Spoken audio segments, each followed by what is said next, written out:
May I have your attention, please? May I have your attention, please? Will the real Tony Miletto please stand up? Hello, Mr. Miletto. Don't worry, we're not here to talk about Patrick today. Not today. I'm tired of talking about that fuckwit. Let's today talk about two good people of Orange. Unfortunately, they're no longer with us. They're both deceased. But let's talk about them anyway. One was a woman by the name of Sheila Holland. The other one was a man named Colin Tilston. Anyone in there who's been in there for longer than 20, 30 years knows the name Tilston. You know, we used to have a Tilston's Plumbing here in Orange. Good man, humble man. Helped out wherever he could. Gave people jobs, food, stability, and an economic future for Orange. Sheila Holland came to Orange in the 1960s. Oh yeah, Colin Tilston unfortunately passed away of lung cancer in 2010. And the world became a darker place without him. It really did. As for Sheila Holland, she came here in the 1960s and worked at Electrolux for 40 years. 40 years she spent making high quality goods for citizens of Orange and contributed greatly to this town. She loved her wine, she loved her pranks. Good woman. I was privileged to be her great-grandson. Absolutely privileged. And I was privileged to be the grandson of one Colin Tilston.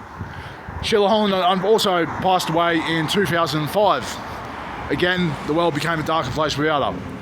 2.5 years later, late 2005. So 2 years later, global recession happened. Yeah, that's because Nan left us. That's what I reckon anyway. Anyway, the point I'm trying to make, and I'll make it quickly because, I've got to get on to other shout-outs.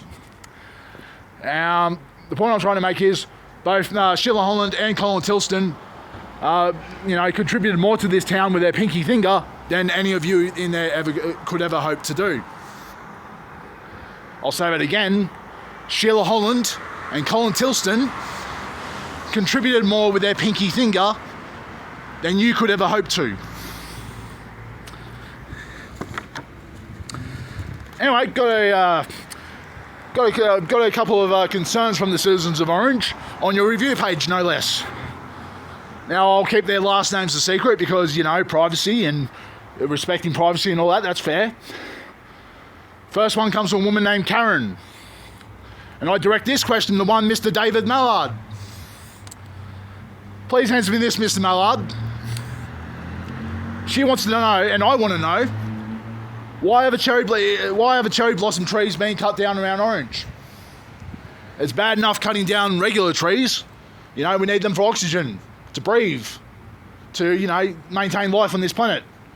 Cherry blossom trees, however, provide not only oxygen, but maybe, I don't know, but I think they do, but they also provide personality. In fact, Orange used to have a festival right up until 1971. And you can look this up. We had a festival where we'd celebrate the cherry blossoms around Orange. Bit of Orange history for you. Maybe that's something you can look into, Mr. Mallard.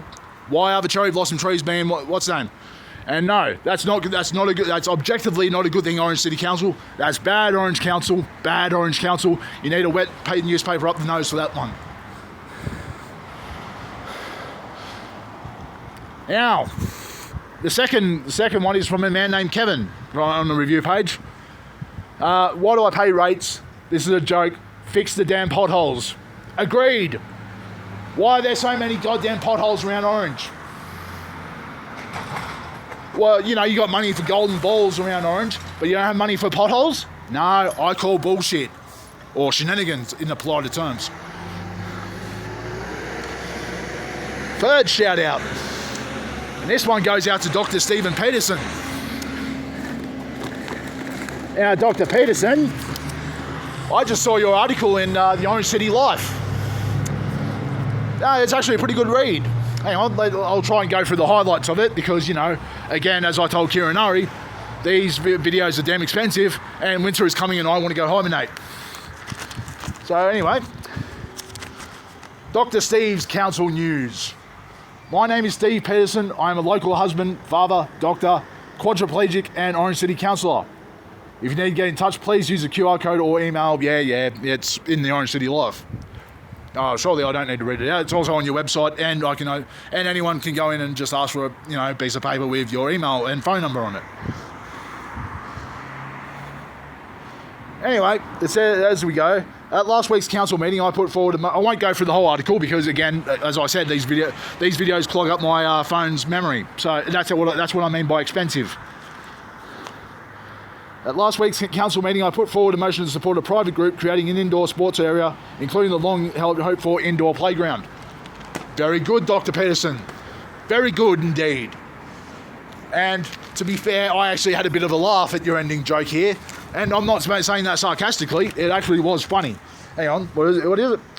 Finally, it will be cheaper to use the pool, but more expensive to die and be buried, presumably to encourage active living. Yeah, I did have a bit of a laugh at that one. I'm also a fan of Morbid Human, Dr. Peterson. Actually, you already know this. I'll get into that in a second. Because, back in 2024, I may have made a joke about protesting and Molotov cocktails. And I got thrown in Bloomfield for it. Yeah, granted, I wasn't in the best mood when I made that joke. Basically the morons you put in charge of Live Better had killed a friend of mine. And yes, the blood is on their hands. I've said it before, I'll say it again. You have also I say this as well, you have my sympathies for being a quadriplegic, but you also, it's also kind of inspiring that you're in there. But anyway, it's also a bit of a conflict of interest, isn't it, Mr. Peterson? You're on the board of Live Better, but you're also on the board of Orange City Council, as well as several other places around town. Bit of a conflict of interest there, I think. I mean, granted, you were, pretty civil to me back when we met at the local elections at Orange High. Back in, late 2024, I just got out in Bloomfield. I was medicated up to the eyeballs, and I was actually fairly depressed because at the end of it, I say this with gritted teeth, Dr. Mengels and Natalie Forsyth-Stock eventually kicked my ass, didn't they? I tried to take them on, and I lost. But you know what? I gave them one hell of a fight, and I'm happy enough with that. But I've got a request for you, Dr. Pearson. Please resign. You failed Kaya Lucas. You failed the clients of Live Better. You failed the workers of Live Better. And like I said, I've got another special topic just for you as well when we get into today's lesson.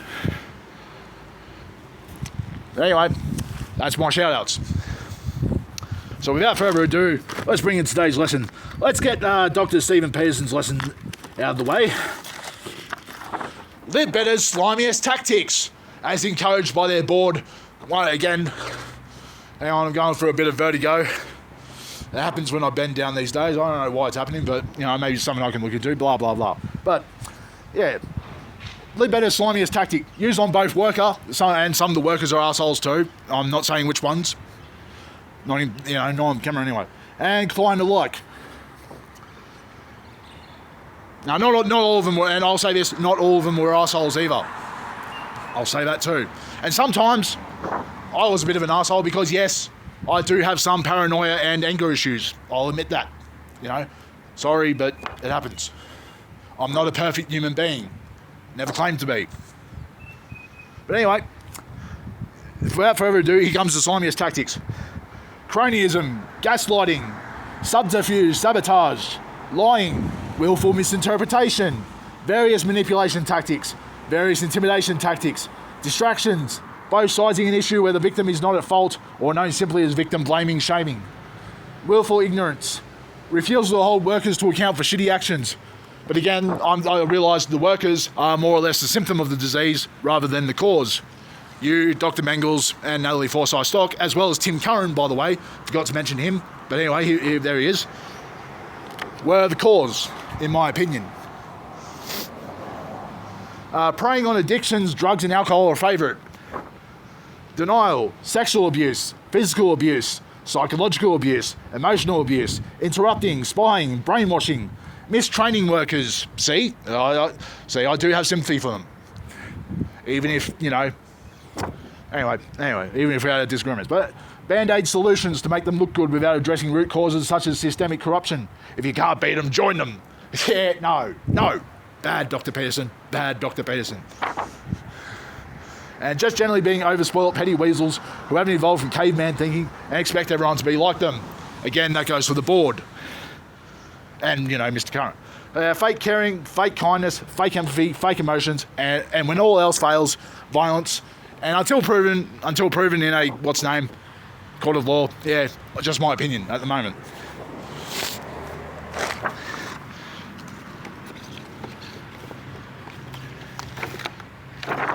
Anyway, I've got a special lesson for the...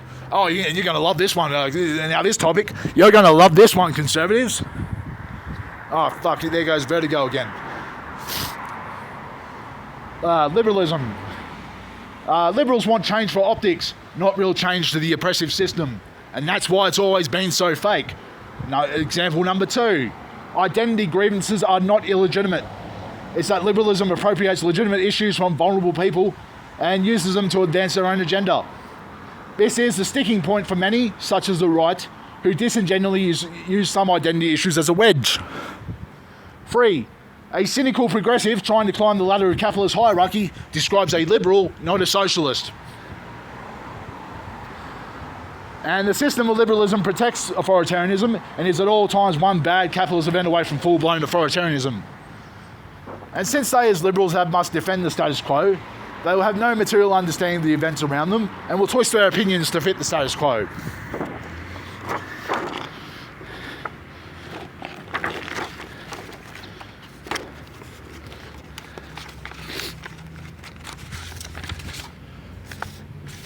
Anyway, now the next topic is, unions. Problem with unions. See, I told you we'd talk about that. Oh, goddamn Vertigo again. Really got to look into this. Anyway, I keep my promises. I'm not a politician. This is from my comrade's newsletter. And I don't trust any of you in there with the newsletter's name, so you're going to have to deal with it. So anyway, this was written on April 6, 2026. In November 1992, the state of Victoria was in shock. A new Premier, Jeff Kennett, had just been elected and was going on a rampage. Hundreds of schools were being closed, hospitals shuttered, tens of thousands of public sector workers sacked, and awards protecting workers' rights simply cancelled. But then something incredible happened. A statewide 24-hour general strike was called and workers responded with unparalleled fury. Almost 1 million people walked off the job. Everything, from factories to garbage collection to airports to office buildings, was brought to a standstill. Tens of thousands took to the streets in even small regional centres. 150,000 rallied in Melbourne, overlooking state parliament with rows of police guarding it. A journalist from The Age overheard a striker comment, "We could take it in 10 minutes if we wanted to." Or if we felt like it. Sorry, got to be precise with these things. And yeah, reading, he's there anyway. Yeah, governments and employers across the entire country were stunned. The battle was on and it looked like workers had a real chance to win. And then it was over.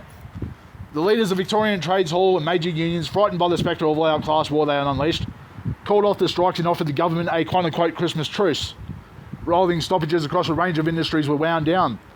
When another statewide strike was belatedly organised nearly 5 months later, the momentum had been lost and almost all of Kennett's policies were implemented. So what had happened? Why had the leadership of Victoria's unions, seemingly at the absolute height of their power, called off the fight and thrown workers to the wolves? Actually, more to the point, why do union leaders seem to do this again and again? Understanding unions. To get to the bottom of this, we need to understand union leaders as a social layer. In Australia, union secretaries earn around 250 to 500,000 per year, placing them amongst the top earners in the country. They preside over organisations with annual incomes in the hundreds of millions of dollars and hundreds of staff. They enjoy substantial political influence, negotiate with some of the biggest companies in Australia, and many go on to lucrative political and corporate careers. In other words, salaried union leaders have every reason to preserve their union as an institution and their position within it. And this requires a difficult balancing act. To make any income and to force employers and governments to negotiate with them, unions need membership. So union officials must lead campaigns for better wages and working conditions, sign up members, develop workplace activists and delegates, and deliver the goods for workers. Otherwise, they have no members, no income, and no way to force employers to deal with them. But there's another side to this. Union officials also need bosses to exploit workers. Otherwise, they have no fight to lead, no potential members to sign up. They need profitable and successful businesses, and they need capitalism. When union leaders like Sharon Burrows say things like the idea that unions would somehow want to undermine business is frankly absurd, it's not because they're being misled by right-wing ideology, it's because they're telling the truth. Union leaders can never afford to completely surrender and sell workers out, though. If their members are unhappy or threatening to quit the union, or if employers are refusing to negotiate with them, they'll be more likely to organise strikes and industrial action simply to maintain their position. They still have to fight, but they'll only ever fight within narrow limits. They'll always stop short of really threatening bosses or their relationship with them, and they'll always stop short of really threatening capitalism.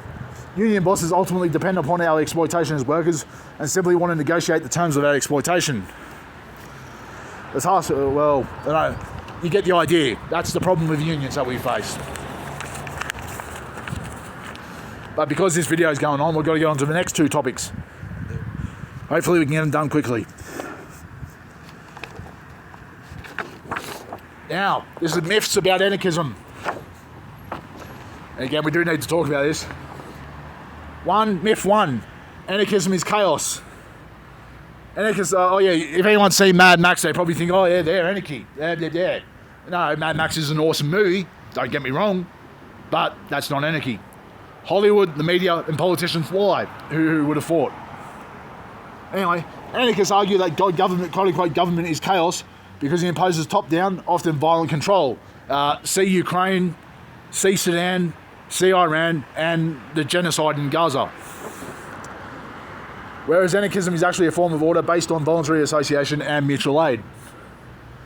Myth number two, anarchists are violent terrorists. While some anarchists have indeed used violence, propaganda by the deed, and of course we get our idiots amongst our ranks too who go out and who think the best course of action to get some publicity is to blow up a pipeline. Yeah, those guys are idiots. Self-defense is justified, but yeah, that's idiotic. Yeah. Most anarchist philosophers focus on building alternative community structures. They argue the state is inherently more violent through police and war than any anarchist group. Myth number three, anarchists oppose all organisation. Contrary to this, anarchists deeply emphasise organisation, but only voluntarily formed ones such as councils, collectives and federations that operate through direct democracy, not hierarchies. Myth number four, anarchism is naive, utopian. Anarchists do not expect humans to be perfect, nor do they seek a quote-unquote pure society overnight. They advocate for applying for anarchist principles, as in self-management, direct action, to daily life and existing community projects. Myth number five, anarchists refuse to vote or decide. Anarchists often participate in decision-making and in many cases use forms of direct democracy or consensus decision-making, rather than the representatives' voting systems of political classes.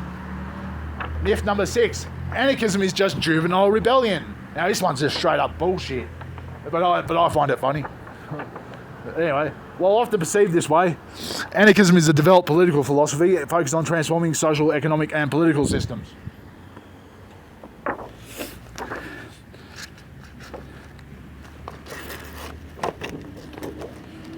And we only got two more topics to go, so hopefully we can get these done very quickly because again this video is dragging on. How to speak like a politician. 4 simple rules that will transform your life. Rule number one, questions are suggestions. A silly little habit that a lot of us have when we ask a question is to answer it. For many, it's like a Pavlovian response, an uncontrollable urge to engage with a person in good faith. But as politicians know, a precise and pointed question is nothing more than a useful prompt to talk about something completely different. For example, the question might be, why did you use taxpayer money to fund your holiday? The answer, here are 7 things we're doing to ease the squeeze on working families. Of course, people can be precious about their little quote-unquote questions, so I can help to give the impression that you'll answer them at some later point without ever actually returning to it. Rule number 2, anecdotes are more important than evidence. Facts, scientific data and hard evidence are lovely, but they can be annoying if they get in the way of your predetermined focus group tested master narrative. Much easier to just make stuff up. A vague reference to someone you met in a cafe who supports your plan to gut education spending, or a concocted anecdote about a farmer whose crops have failed due to the legalisation of same-sex marriage is all you need to give the impression that everyone's on board with your policies. The good news is, you can use the same technique in your own life. Rule number 3. Old successes are more important than current failures. People get way too caught up in what's right in front of them. Rampant inflation, a corruption scandal, a story about how you got your staffer pregnant. While forgetting your impressive record of achievements from 2 decades ago, it never hurts to remind them. So sure, you might currently be lying in the middle of a pile of empty beer cans, half-eaten KFC and a puddle of bong water, but by running your housemate through a list of chores you've done over the past 11 years, including that one time you emptied the bin in 2015, you'll divert attention away from last night's party and towards a vaguer, hard-to-pin-down record of your historical household contribution. And finally, rule number 4, now is never the right time to talk about this. Oh, and by the way, these are just jokes. Don't take this as an instruction manual. I mean, not unless you want to make yourself look like an idiot. Just as talking about climate change is off limits during a climate change-induced flood, or questioning the role of the monarchy is a no-no during the crowning of a monarch, today tricky topics can be off limits for you too, right at the moment that they are most relevant. And finally, our final topic. Oh, I know what you're thinking. I wish the village idiot would shut up. And I got one thing to say to that. Are you not entertained? But anyway, don't worry. Final topic. The difference between a democratic household system situation versus an authoritarian fascist one. Authoritarian fascist household scenario example. 5 people take a vote on whether or not they should have dinner at home or eat out. In the authoritarian/fascist situation, if 4 vote yes and 1 votes no, the one who voted no will be forced to go out with them to eat out. In the democratic situation or household, same example, but if 4 vote yes and 1 votes no, the 4 who voted yes will go out to eat, while the one who voted no will stay home and cook dinner. It doesn't have to be the specific situation, they apply in similar situation. In my opinion, authoritarianism is for chumps. You're not a chump, are you? Okay. Remember, Orange City Council, the only minority destroying our country is the rich. Oh, and Duffy, have you resigned yet? Come on, chop chop.